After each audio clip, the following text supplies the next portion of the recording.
Uber spins off Uber Freight as a separate business unit. The Toys R Us bankruptcy leaves retailers anxious to pick up the slack before the holiday shipping season. Maersk and IBM take their blockchain platform live as they seek additional partners.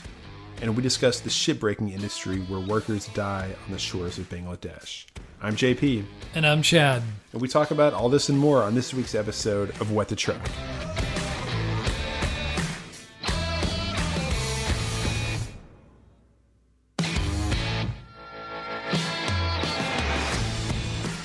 What's up, man? Hey, man. It's great to be here with you again for episode, what is it, 23? I'm losing track. Yeah, here we are. And I think all but one time, when we weren't even together, you've had bells too hearted for your beer. Dear, that's what I'm drinking right now. Dear me. What have you got, Chad? Bless your heart. You're so high and mighty with your varied beverage consumption. Is that how it feels? I'm sorry, dude. I didn't mean to make you feel that way.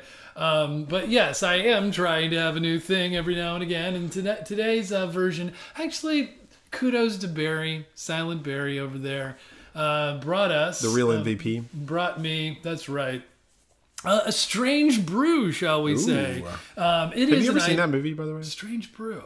It's a song. Right? It's a song, but it's also a great movie. Strange Brew by Cream. I knew that. It's a comedy about some beer-loving Wisconsinites, I believe. Well, anyway, makes sense. We've got to check that out after this podcast. So it's from a Kennesaw brewery. Specifically, the brewery is Georgia, the Burnt Hickory Brewery, but this is really cool. It's called Drivin and Cryin, and it is Straight to Hell Mystery Road IPA. Now when you read that, you sort of were a little amused because those random phrases mean something to you. Can you explain the name of this beer? You don't know the band Drivin and Cryin from Athens, Georgia? They were a 90s sensation. And they still play live to this day. I know Outkast, Lil Jon, Migos, all the important people from... three people? I know all the important people from Atlanta. Oh, funny. And okay. So anyway... You going to open that thing? Well, I'm having... there it is. Okay. Wow, that is good stuff. And it kind of just explodes when you open it. All of them do, or just when you shake them on first? The last... two. Now, anyway, it's got a nice. It's got a funny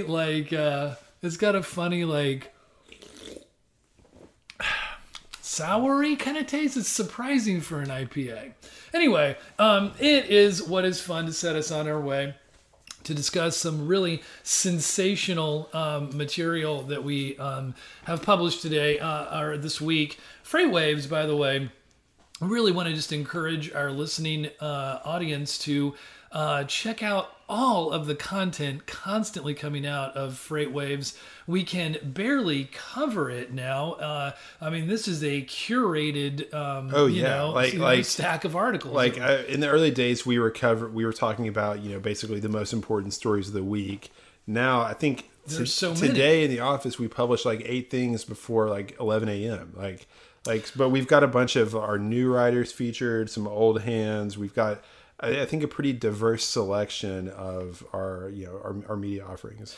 And the very first one that you mentioned, Uber spins off Uber Freight. Brian Straight, managing editor Brian Straight, brought this one to us. They bring back Lior Ron from the auto days. Yeah. Tell us a little bit about the background of Ron, Lior Ron. Interesting move. Yeah. So Ron, was a co-founder of Auto in 2016 or 15. I don't know. It was a short-lived company. Oh yeah. With Lewandowski. Yeah. Okay. Yeah, or Lewandowski, something like that. Lewandowski. That sounds like it.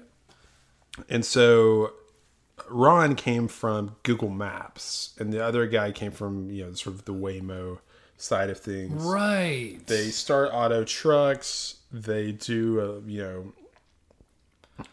they work on it for around 6 months, I think, before only 6 months before Uber acquires them for over $650 million. That's a chunk of change for 6 months. And I remember too. Not bad work if you can get it. Right. Wow. To be on that company like early on, right? But I was thinking. It was in Colorado. There was this much hyped self-autonomous, beer delivery that they made for Anheuser-Busch. Right. And we got to see the first autonomous. And I think that might have contributed to the stunt of what kind of came not so longer after. I guess it was a stunt. I mean, yeah. I mean, it's interesting to me because they shut down the self-driving truck thing, transferred those resources over to self-driving cars, insisted to us all last week that they were maintaining Uber Freight as is. Turns out, if you read Brian Straight's article, he got some exclusive interviews. It turns out they were actually spinning off the business. So yeah, Uber Freight's not going anywhere, but it's not going to be it's not going to be part of the IPO next year.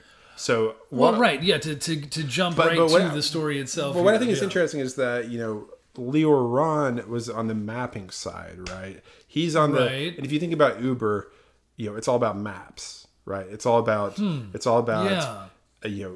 you can visualize where the car is coming to pick you up. Then that transfers directly over to routing for the car. Once you've picked the destination, the Uber is telling the driver where to go. So like the mapping thing kind of works for Uber Freight. It makes sense.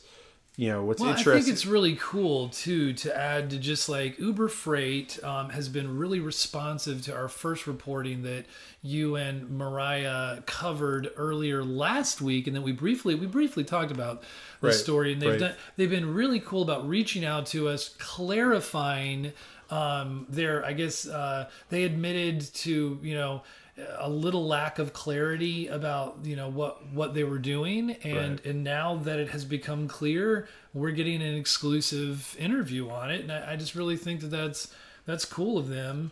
And I agree with. I think that they should spin this off, and they've just since May 2017, Uber Freight has it's in every single state, and it's tripled its staff size in 15 months.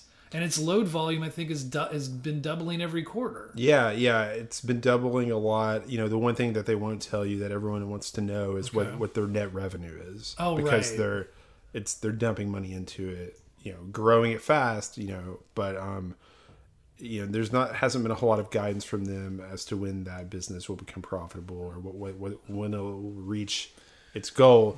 I know they will not answer your tough journalist questions. Yeah, but it's, Uber is interesting. They have a kind of a love-hate relationship with the media. They know that they have PR problems with lots of enemies, whether it's taxi companies, whether it's urban planners, whether it's, public transit authorities, et cetera, et cetera. The news, I think... Labor people... Just take for instance, what we're not even talking about with just Uber and caps New York. Exactly. Capping their fleet size to... I've heard different estimates, but I saw a couple of times 65,000 total vehicles that Uber has licensed in New York. And that's capped for a year, apparently, along with the taxis. We'll see how that goes. Good luck with that. And but good luck to Uber Freight and Lior Ron. Back at the direction. Helm. Yeah. We'll see. Kind of where Uber Freight is able to take its place among the other well capitalized, technologically advanced brokerages that are already in the space. Well said. Ibrahim Bayan, our chief economist, covered a very interesting story, I thought, this week about it's fun. I mean, are toys a commodity? Is it a commodity story? Yeah, Toys R Us for sure. G.I. Joe is a commodity. Who knew? But Toys R Us, the bankruptcy, leaving as he wrote, leaving retailers anxious to pick up the slack. Let's hash this out. Let's think about this. So there's some I think a surprising thing that our listeners would be surprised to hear is that when Toys R Us went bankrupt, they were still a huge player in the retail market. Yeah, selling billions of dollars of toys a year. Even the online market, where they were behind the curve. Yeah, they had over $1 billion in online sales. Right. So they shut down over 700, quite large brick and mortar locations. Yeah. Right. And so I think they were number 73 in the National Register of retailers.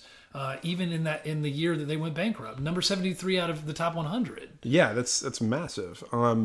And what's so interesting about Ibrahim Bayan taking on this story is that he used to be UPS's chief economist, right? That's right. And so he was always writing memos for their executives, explaining how what the latest government data on X sector means for UPS's business and parcel carriers and things like that.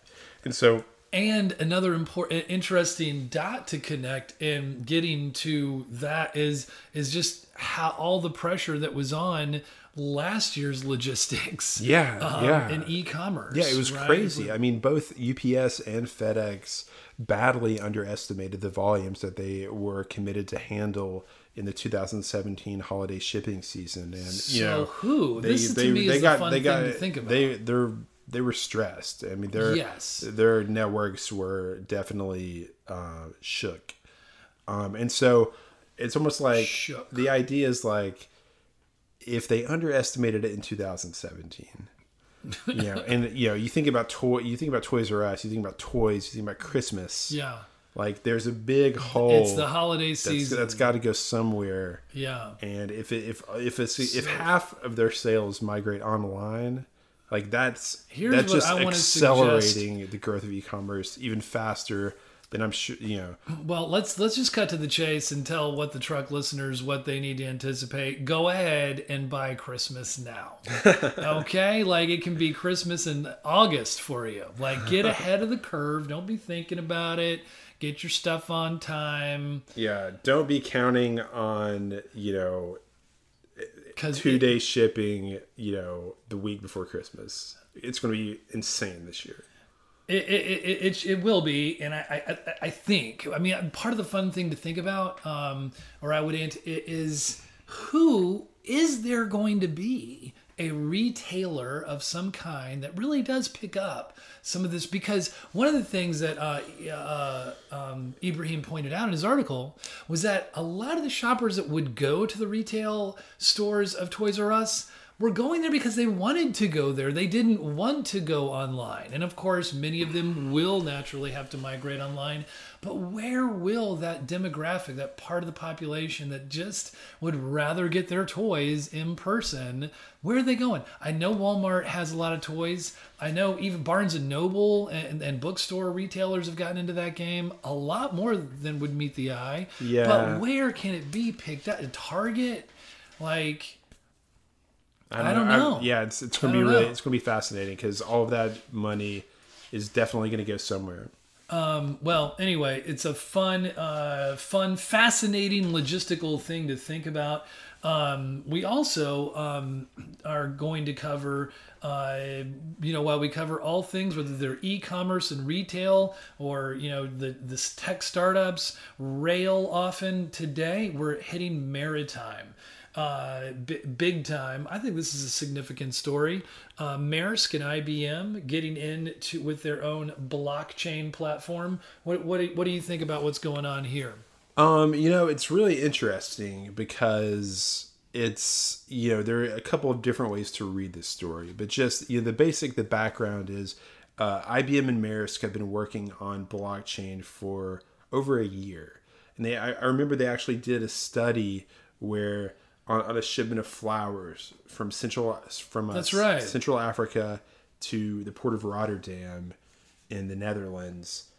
Wait, Belgium, Netherlands. Anyway, the port of Rotterdam, and basically they were just doing a study on the inefficiencies of all of this international freight forwarding and all of the documents and the 30 odd times the shipment changed hands and how difficult it was. What they were trying to do was measure like what could the ROI for a blockchain platform be? Where are the inefficiencies, et cetera, et cetera? They've been beta testing it. So they beta tested it. Been partnering for a while. And now they're blockchain platform TradeLens is live. And TradeLens is what they're calling it. And they've been joined by 94 companies, including, Hamburg Süd, which was purchased by Maersk. So that's no, real surprise there. But I read this in two ways, right? Yeah. This sort of announcement, it came across on PR Newswire, and we did a little digging, and actually Michael Angel, our new intermodal writer, ended up covering this for us. And so you can read it two ways. The first way is that it's a triumphant announcement. Boom, we did it. We have the platform in place. We have 94 partners, et cetera, et cetera. The other way to read it is, okay, we've got this thing.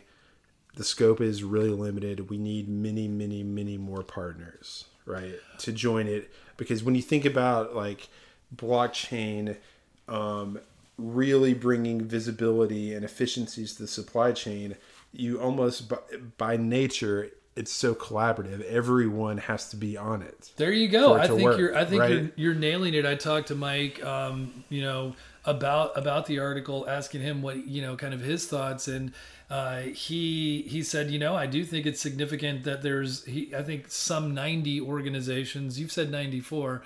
But however many, that's significant. But then he said, a lot of them are like APM terminals, and they're a part of Maersk already. So there is that aspect. There's some that are already a part of them. They have to be a part of this. But then I think just basically it's the reason this is big is because these are big, huge companies doing this, so they have a lot of influence in the supply chain. Right. But it is the same old story with blockchain of you've got to have potentially competing partners of some level, some people who might want a little less transparency and visibility to cooperate and collaborate. And until you have all points of the supply chain visible, it's really hard to have I don't know if it's coherent or cohesive, but a complete end-to-end solution. To really have an end-to-end blockchain solution, they would have to bring in, I would think, orders of magnitude more people to reach a critical mass. You talked about the flower study. The flowers change hands 30 times. That's just even hundreds in the case of some food. If we go to that, it's one shipment, one commodity, one lane. At least 30 parties would have to be on the blockchain for it to be totally. However, even with all of that complexity set, I think actually though it can be as simple as like a 4 or 5 step solution, right? Like if we're trying, like it can. I don't know all the exact points, but that's what I've heard between. Like it can go through about just 4 or 5 overall steps. It depends on what you're trying to do with blockchain. Chris Kirchner from Slink would say that IBM is trying to boil the ocean with blockchain and get it to do everything. He doesn't personally think that that's like a valuable use or an efficient use of the technology. We'll see. And he's talked about how it's hard to get collaborative partners for a blockchain as well. The only other thing I would say about this is that it is very interesting that they were able to reduce the transit time on a shipment in their pilot by 40%, which is potentially massive. I mean, if you can move something 40% faster, you can charge a lot more for it. But that's again with blockchain, that's the difference between a controlled corporate overseen pilot. Like in theory it could do this, right? Yeah, but you have to get so many people on board if you're Maersk. And you know what though, I am cheering for it. I think it's going to happen. And Mike mentioned of course they haven't even connected with two of the biggest port operators, Hutchison and Costco, that they it is risky. It's risky. IBM and Maersk here could be kind of left holding, like the torch or something alone, and holding the bag.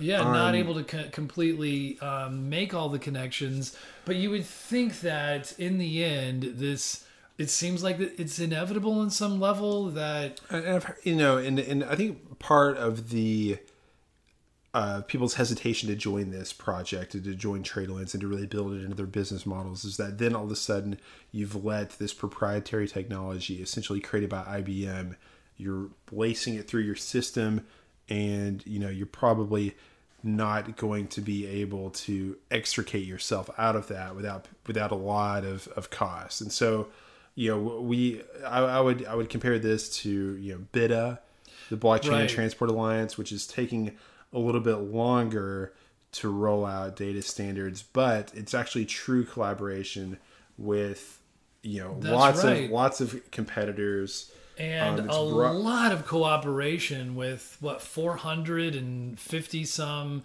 Yeah, and I've even heard rumors companies. that the IBM Maersk partnership is not all that it seems, and that Maersk actually is kind of regretting locking themselves in with IBM in this way, becoming beholden to them.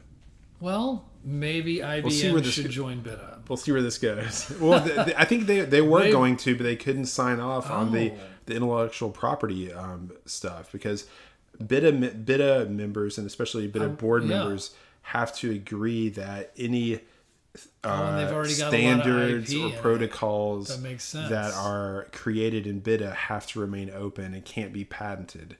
Yes, and that's what IBM wouldn't do. So they describe their platform as open, but it's they do, and that's what we said in the article. Yeah, well, no, we said that they said it. That's what we said. That's right. And I think that's probably the right way to go with it, because we don't actually have a lot of details into how the sort of structure of their protocol.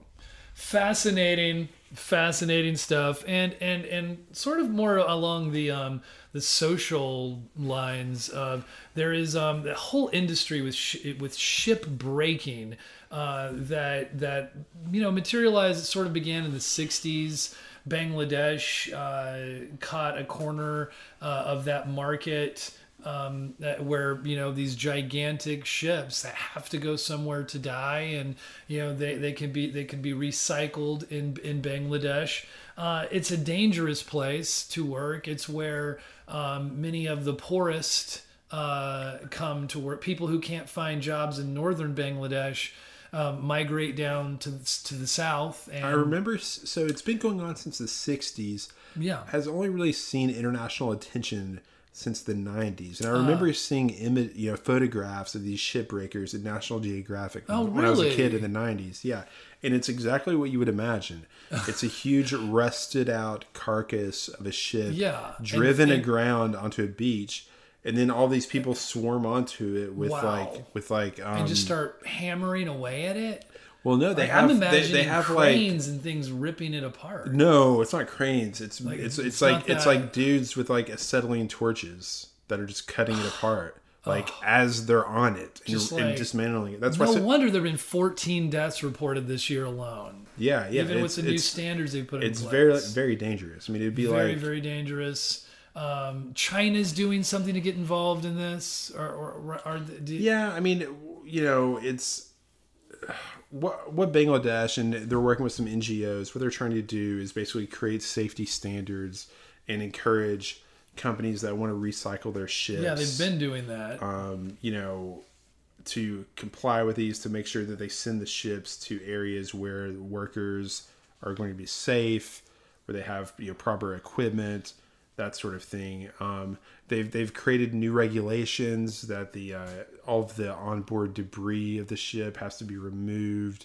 But this was a part of it that I took away from Vishnu's coverage of this. He said, apart from Bangladesh, countries like India, Pakistan, and China also process ship scrap. But Beijing, China, is now looking to stop further activities in ship recycling in accordance with its new environmental protection laws. And, that's interesting. There's a 2020 IMO sulfur cap regulation that's about to go. It's going to render many ships unusable. So where are ships going to go to die, as they would say? Yeah, and so that's what's so interesting, the Vishnu's sort of lead in this story was kind of saying like, okay, so we know that like rates for tanker ships crashed this year. Oh, right. That is right. Super low. And so people have just been trying to remove capacity from the market by recycling the ships. When these new fuel regs hit, which are basically going to force ships to or force lines to either install these expensive scrubbers to remove the sulfur from the emissions, or recycle the ship, or switch to some other kind of fuel source, like LNG. Like when that hits, there could be another wave of another surge of ships to be recycled, delivered to the shores of Bangladesh. And usually when there's some kind of bonanza like that, the regulations fall by the wayside, people get hurt, there's scramble for the money. I wanted to add that, so from a humanitarian point of view, it would be like, let's make sure that more regulations go into place so it's not as brutal of a climate and culture as it is. Yeah, we want to make sure that like the workers are really capturing value from what they're doing, sort of in accordance with the risks that they're taking and the work that they're doing. We want to make sure that like these maritime carriers are being responsible with how they dispose of their equipment. There's lots of issues at play. It's a pretty interesting article. It is. So all of these articles can bring you in depth a little bit more from our brief coverage of them right now. And speaking of brief coverage, we're about to tackle 8 headlines in under 2 minutes. What? Let's destroy this like we did last week, JP. Are you ready? We're going to begin with you, JP. Got to begin with you, okay? So another rousing round of big deal, little deal. Here we go. VW AG could recall 124,000 electric and hybrid cars due to poisonous cadmium. Big deal or little deal? Yeah, it's a huge deal. Are you kidding me? All of the metals involved with electric and hybrid cars, it's a big deal. Redwood announces cross-border supply chain solution to simplify shipping to and from Mexico. It's a big deal. The Mexico trade is huge, and any piece they can grab of it and make money off of, is great for their growth story. XPO's last mile business putting down its first facility in Canada. Big deal or little deal? I'd say it's a little deal. They already have 71 extant last mile facilities, but this is the first one in Canada. Kind of interesting, but little deal. Nikola raises $100 million in August. Anticipates oversubscribed Series C. Big deal or little deal? It's a big deal. The round's about halfway over, and we're waiting to hear from Nikola who the investors are and what the terms were. Women make better drivers than men, so why aren't there more during a capacity crunch? Big deal or little deal? Big deal. Let's get women on the road, solve this capacity crunch, and have fewer accidents. Retaliatory tariffs sour the U.S. cranberry market. Big deal or little deal? Big deal! If we all get replaced with raisins, we're sunk. Rising transportation costs and the Brazil trucking strike put pressure on Kellogg's profit margins. Big deal or little deal? Little deal, but interesting the creative ways Kellogg's is finding to move product in a time of high freight rates and thin margins. A strong quarter for 3PL expediters, but ocean freight shows some weakness. Big deal or little deal? Volatile pricing, excess capacity, high fuel costs. Little deal. We got it! We did it! Yay! All right, man. It must have been the driving and crying. I feel like I've been through a lot with you now, JP. Wow. Way to tackle some serious headlines of the week. Yeah, that was really fun, man. So we are back at the McLeod CFO conference at the Westin in Nashville. I'm JP. I'm Zach. And we're here with Robert Brothers, the manager of product development at McLeod Software. Hey, Robert, thanks for coming on the podcast. Oh, thanks for having me on. I appreciate you taking time to do it. So we're going to do 5 good minutes, and we're just going to ask you a couple of questions about the new product that you guys are launching. So tell me about Capacity Creator. So Capacity Creator is a new product that we're developing to allow us to take unstructured email data of available capacity that brokers receive every day in their inbox and turn that into structured data that they can act on. So if I'm a carrier salesperson, I get dozens of emails from carriers we work with that says, I've got a truck in Atlanta, and I've got one in Nashville, I've got one in Dallas, but that goes in my inbox. Very hard then for me to remember, okay, oh, I got a truck in Dallas that this guy sent me. What Capacity Creator does is we forward that up to a artificial intelligence sort of machine learning system that takes that unstructured data. It could be just text data, it could be a spreadsheet, it could be a PDF file, and it turns it into it takes those capacities and turns them into structured data that then automatically matches up to your available load list. So we're also sending the available load list up and says, okay, oh, now I got a truck in Dallas, I've got an available load in Dallas, I could go ahead and match that capacity to that load. Where in the past, that truck might never have gotten acted on. So now I can be first to act on that capacity in the marketplace and give him back feedback, say, yep, I got your truck in Dallas, here's 2 loads, 3 loads, however many loads you have. And so now you've incentivized the carrier to go, hey, I sent him something, I got something back.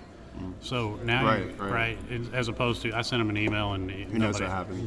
That's really cool. Does it just look at the emails? It does. Okay. So it takes all those emails and unbundles them, so to speak, and each of the capacities that's in that email then turns into a record that you can act on. Oh wow! And that's built into the existing McLeod platform. It actually is a platform that is a web-based platform, and we're working with a group. It's powered by Parade AI. Parade.ai. So it's a group out of California that we worked with to help build the back-end engine of that. And so is the AI part of it, like the machine learning aspect of Capacity Creator, is that just about sort of recognizing the data in the emails and then like you have a training set of like a bunch of emails that come in and it sort of learns like what these emails from carriers look like and manages it that way? Or are we talking about like actual like recommendations that the application makes to brokers? So what happens is if it can automatically do it, if they get the data and it just passes, then everything's great. But they also have a process that says, oh, we weren't able to unpack this information, let me go ahead and create some rules. And so it refines it over time, and that could be a person on their end. So a lot of times you might also still have a human touching saying, oh, they sent us a 123 and that means van for whatever reason. But you sort of add that metadata as it comes in and add the rules, and then it knows and it learns. That's right. But we are also sending previous history to say, okay, here's the types of loads that these carriers have done in the past as well. So not only are you trying to match up the available capacity, but you might also be looking at historical capacity. Oh, wow. So it actually learns about your business as well. That's cool. Yeah. So I mean, the other part is that while they might send you a truck that's in Dallas, you don't really know, they don't really tell you where they want it to go. Right. So now you have to factor in, not only does it match my origin, but is it also going in the direction they want to go? Because maybe they want to go back to their terminal, right? They got a truck in Dallas and they're based in Atlanta. They probably prefer to go toward Atlanta than go toward Los Angeles. And so the Capacity Creator will sort of like look at a couple of available trucks and sort of like from this business's history, we think that this truck would rather go to Dallas than this truck, and so we're going to match it with this particular load. That's right. Yeah. Robert, that's really cool. This sounds like an incredible product. I think it'll save brokers a ton of labor costs and make things seemingly a lot more efficient. Consolidate the information and put it into it just helps them cover more loads quickly. Yeah, that's nice. Well, I think we are at 4 minutes and 50 seconds. So congratulations, you beat the clock, and you win 5 good minutes. All right, thanks guys. Thanks for having us. Thank you. And that'll do it for the big stories this week. As always, we go into more detail about each of the topics we've talked about today on our website, FreightWaves.com. We will continue to publish this podcast weekly, so be sure to subscribe to What the Truck on Apple Podcasts, Google Play, Stitcher, and SoundCloud. Also, make sure to leave us a review to let us know what you think of our new podcast. And if you're interested in freight economics and finance, come to our FreightWaves conference at the Gaylord Texan Resort and Convention Center in Grapevine, Texas this November. Visit marketwaves18.com to learn more about this event. That'll do it for today. Thanks for tuning in, and we will see you next week on What the Truck.